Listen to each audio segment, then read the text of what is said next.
Hi! Hello everyone. Welcome to Rajahmundry mini vlog 3.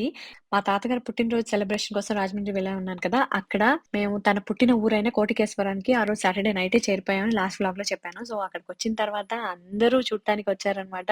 చుట్టాలతోటి ఇల్లంతా సందడే సందడి. 2006లో మా మేనమామ పెళ్లి జరిగినప్పుడు కోటికేశ్వరం తీసుకొచ్చారు. మా తాతగారే తీసుకొచ్చి పలానా నాకింతమంది చుట్టాలున్నారని చూపిచ్చారప్పుడు.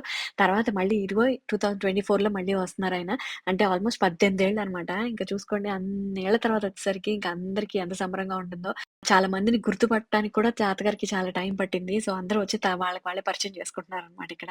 నిజానికి ఆ రోజు మేము కోటికేశ్వరం చేరుకునేసరికి ఫుల్లు వర్షం, కరెంట్ కూడా లేదు. బట్ అయినా సరే ఆ చీకట్లో ఈ చుట్టాల వెలుగులో మా ఇల్లు ఎంత అందంగా కనపడిందో నాకైతే చూడండి ఎంత బావుందో. మేము గోదారోళ్ళమండోయ్! మా మర్యాదలే వేరండోయ్! అన్నట్టు మరోసారి మా గోదారోళ్ళ ప్రేమ కలిపిన ఆతిథ్యంలో మునకేసి నిద్ర లేచేసరికి పుట్టినరోజు సంబరం రానే వచ్చేసింది.